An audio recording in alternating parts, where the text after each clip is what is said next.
Bismillahirrahmanirrahim. Assalamualaikum warahmatullahi wabarakatuh. Alhamdulillah, alhamdulillahi rabbil alamin. Wassalatu wassalamu ala asyrafil anbiya'i wal mursalin Sayyidina wa maulana Muhammadin wa ala alihi wa ashabihi ajmain, amma ba'du. Para pemirsa Al-Wasliyah TV yang dimuliakan oleh Allah Subhanahu wa taala. Setiap manusia pasti menginginkan hidup sehat, segar dan bugar. Maka mereka melakukan segala hal untuk mencapai kesehatan, kebugaran secara jasmani. Apakah itu dengan mengatur pola makan, hidup yang tertib, berolahraga, dan segala hal yang berhubungan dengan menjaga kesehatan jasmani. Namun kadang manusia lupa bahwa selain kesehatan jasmani, ada kesehatan yang tidak kalah penting yang harus kita jaga dan perhatikan, yaitu adalah kesehatan rohani. Rasulullah SAW telah mengingatkan kepada kita bahwa di dalam tubuh manusia ini ada segumpal daging. Apabila daging itu baik, maka baiklah seluruh tubuh. Namun apabila daging itu jelek, rusak, maka rusaklah seluruh tubuh. Yang dimaksud dengan segumpal daging itu adalah hati. Ini kadang yang dilupakan oleh manusia untuk menjaga kesehatan rohaninya. Para pemirsa budiman yang dimuliakan oleh Allah Subhanahu wa taala. Seorang ulama yang bernama Abdurrahman Al-Juzai membagi hati itu kepada 3. Yang pertama adalah qalbul maut. Yang dimaksud dengan qalbul maut itu adalah hati yang mati. Hati yang mati adalah hati yang sulit diajak untuk berbuat kebaikan.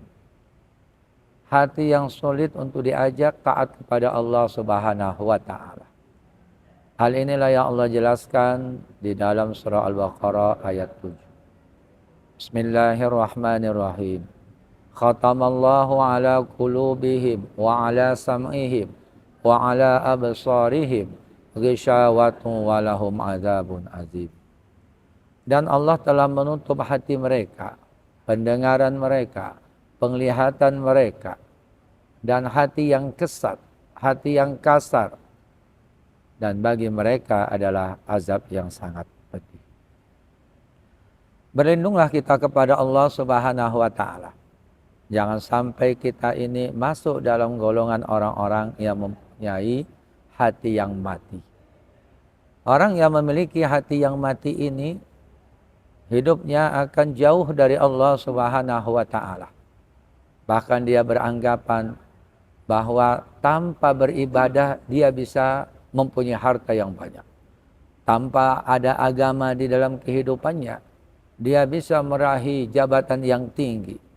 Orang yang seperti ini akan bisa berubah menjadi orang yang ateis, tidak percaya adanya Allah Subhanahu wa taala. Sangat berbahaya apabila seorang itu hatinya telah mati. Apapun disampaikan kepadanya tentang kebenaran dan kebaikan, dia tidak akan mau menerimanya. Dan inilah gambaran yang telah Allah ceritakan di dalam Al-Quran, yaitu kaumnya Nabi Musa alaihissalam, Bani Israel, yang hati mereka telah terkunci, hati mereka telah tertutup dari kebenaran-kebenaran yang disampaikan oleh Nabi Musa alaihissalam. Sudah banyak azab yang diturunkan oleh Allah kepada Bani Israel, tapi mereka tidak pernah kembali ke jalan Allah.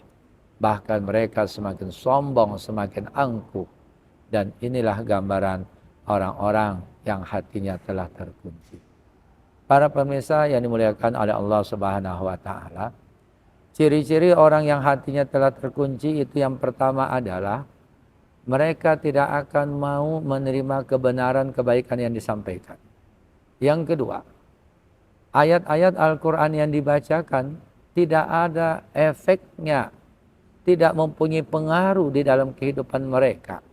Apapun ayat yang kita bacakan, itu seolah-olah mereka hanya mendengar suara-suara yang tidak bermanfaat. Yang ketiga, ujian-ujian yang telah diberikan oleh Allah, peringatan bahkan azab yang diberikan oleh Allah tidak mampu merubah hidup mereka. Orang yang memiliki hati yang mati ini adalah orang-orang yang telah jauh dari Allah Subhanahu wa taala. Para pemirsa yang dimuliakan oleh Allah Subhanahu wa taala, itulah bahagian yang pertama, yaitu hati yang mati.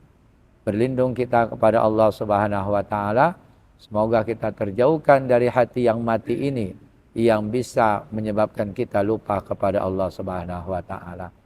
Demikian khultum yang singkat ini, semoga bermanfaat bagi kita.